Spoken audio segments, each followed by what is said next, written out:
Auto Broker tumekuja na nyundo 5 kwa wewe unaifikiria kuanza biashara ya usafirishaji ama biashara ya malori. Hizi nyundo 5 naomba ushike kalamu na karatasi ni uweze kukusanua. Ni muhimu sana, zitakusaidia kuto kupoteza hela yako. Nyundo ya kwanza, pindi unaponunua lori lako, inaweza ikawa ni Howo, inaweza ikawa ni Scania, inaweza ikawa pia ni Shackman ama aina yoyote ile ya truck.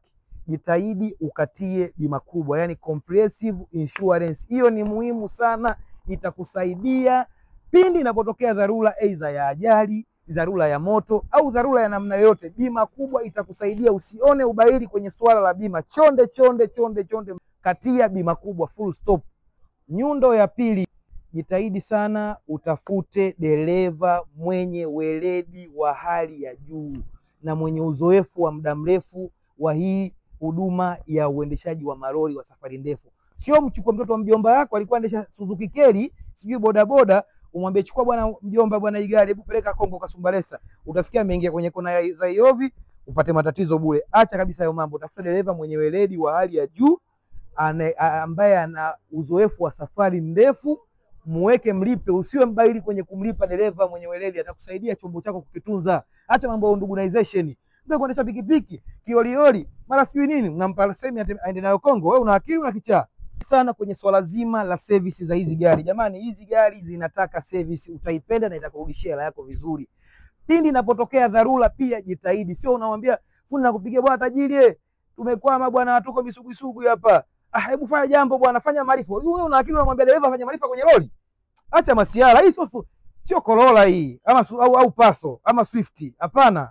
Hii ni Scania ama Dafu, hii ni truck. Unatakiwa uijali. Service kwa wakati na pindi inapotokea dharura. Acha ubaili. Kikaribia kitu kimoja kinaweza kugharimu, ukakidharau ukagharimu mara 10 ya hiyo gharama ambayo unaweza kutumia.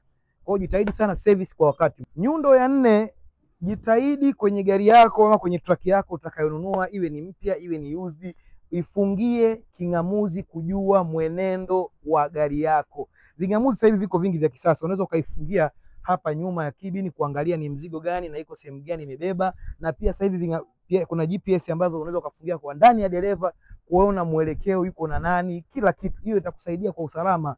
Sio dereva wako amebeba kopa, wewe hujafunga gari yako GPS, anakwambia tajiri niko kwenye mizani, kumbe mtu yuko sehemu anashusha mzigo wa kopa. Msala huo. Jitahidi funga GPS. Hapo sio hela sana GPS, lakini wenyewe nyingi.